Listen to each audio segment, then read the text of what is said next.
Part One, Chapter 13 of Burning Daylight by Jack London.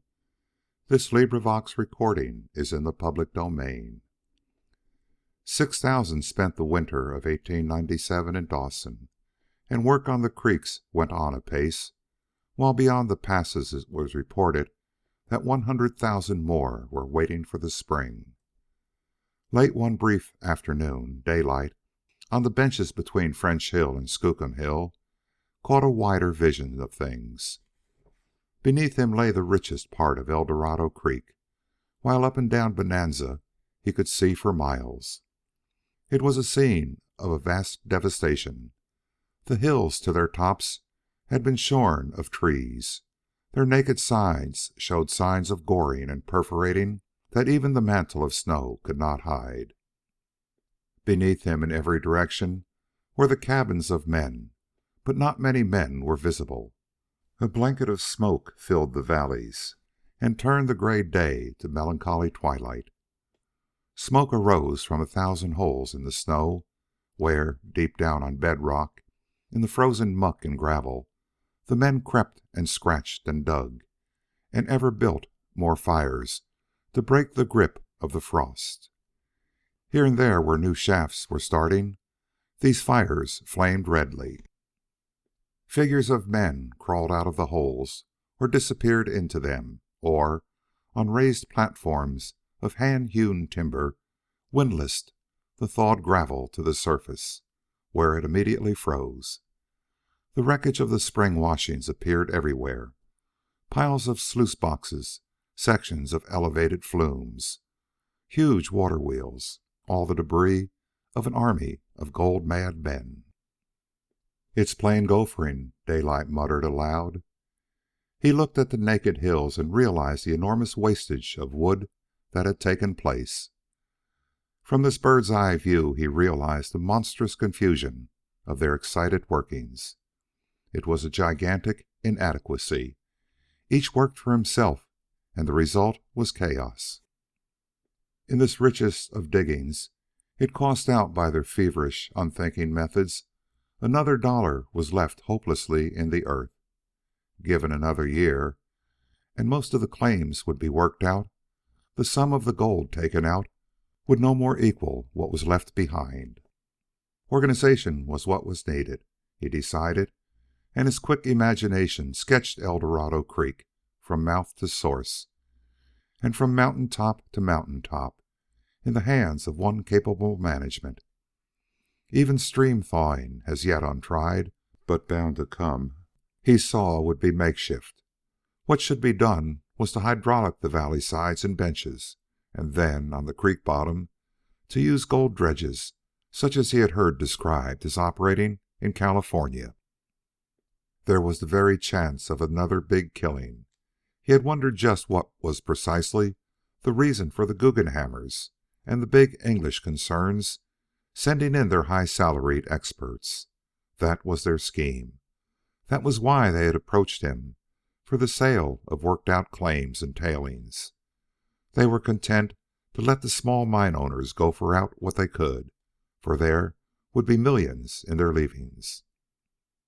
And gazing down on the smoky inferno of crude effort, Daylight outlined the new game he would play, a game in which the Guggenhammers and the rest would have to reckon with him. Cut along with the delight in the new conception came a weariness. He was tired of the long Arctic years, and he was curious about the outside, the great world of which he had heard other men talk, and of which he was as ignorant as a child. There were games out there to play. It was a larger table, and there was no reason why he, with his millions, should not sit in and take a hand. So it was that afternoon on Skookum Hill that he resolved to play his last best Klondike hand and pull for the outside. It took time, however. He put trusted agents to work on the heels of great experts, and on the creeks where they began to buy he likewise bought.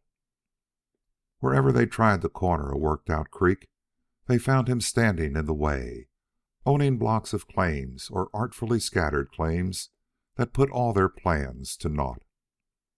"I play you all wide open to win, am I right?" he told them once in a heated conference.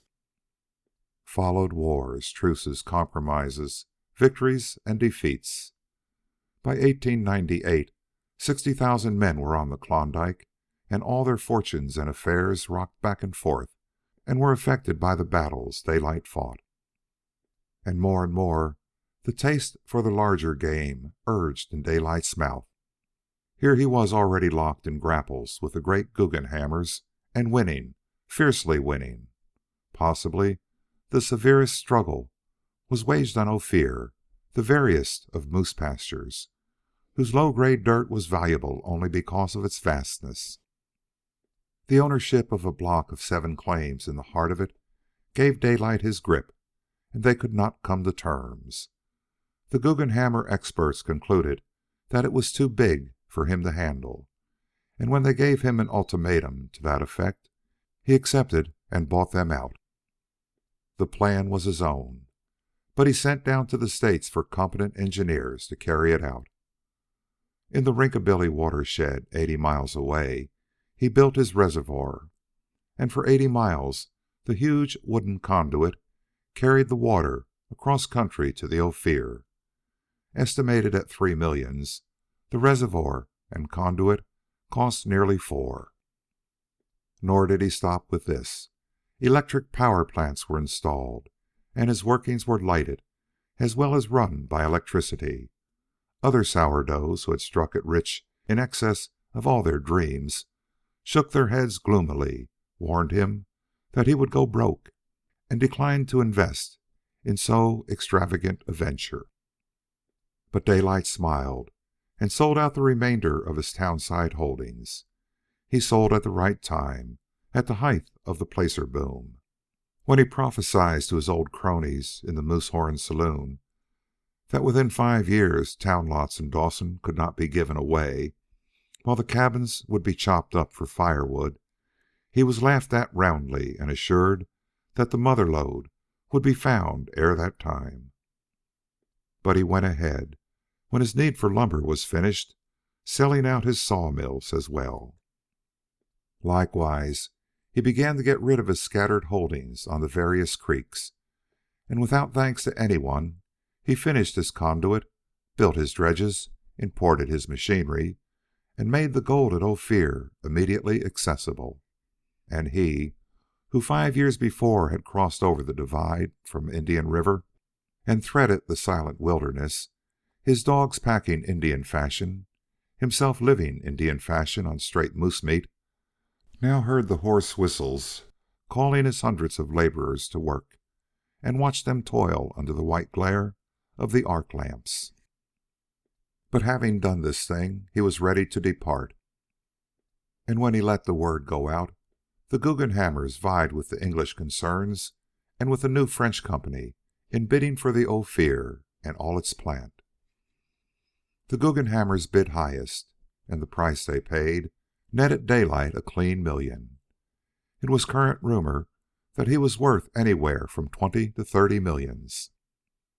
But he alone knew just how he stood, and that, with his last claim sold and the table swept clean of his winnings, he had ridden his hunch to the tune of just a trifle over 11 millions. His departure was a thing that passed into the history of the Yukon along with his other deeds. All the Yukon was his guest. Dawson, the seat of the festivity. On that one last night, no man's dust save his own was good. Drinks were not to be purchased. Every saloon ran open, with extra relays of exhausted bartenders. And the drinks were given away. A man who refused this hospitality and persisted in paying found a dozen fights on his hands. The various chechikos rose up to defend the name of Daylight from such insult.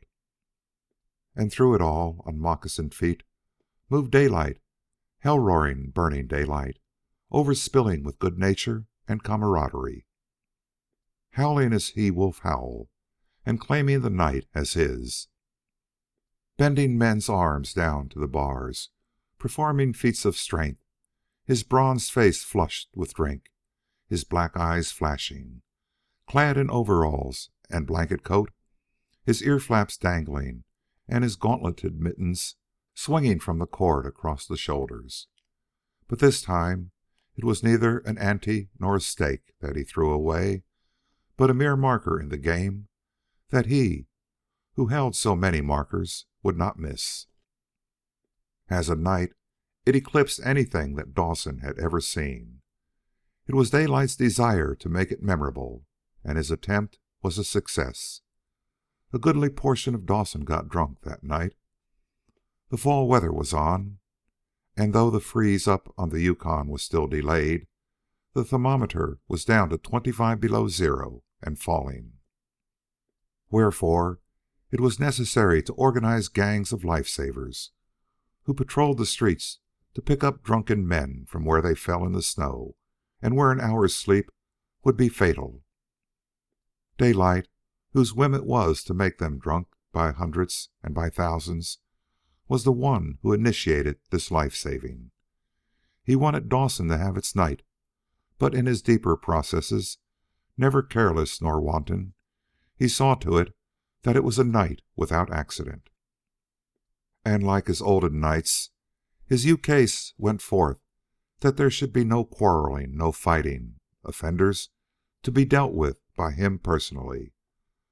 Nor did he have to deal with any. Hundreds of devoted followers saw to it that the evilly disposed were rolled in the snow and hustled off to bed. In the great world, where great captains of industry die, all wheels, under their erstwhile management, are stopped for a minute. But in the Klondike, such was its hilarious sorrow at the departure of its captain that for 24 hours no wheels revolved. Even great Ophir, with its 1,000 men on the payroll, closed down. On the day after the night, there were no men present or fit to go to work. Next morning, at break of day, Dawson said good-bye. The thousands that lined the bank wore mittens, and their ear flaps pulled down and tied. It was 30 below zero, the rim ice was thickening, and the Yukon carried a run of mush ice. From the deck of the Seattle, Daylight waved and called his farewells. As the lines were cast off and the steamer swung out into the current, those near him saw the moisture well up in Daylight's eyes. In a way it was to him departure from his native land, this grim Arctic region which was practically the only land he had known. He tore off his cap and waved it. "Goodbye, y'all," he called. "Goodbye, y'all." End of Part 1, Chapter 13.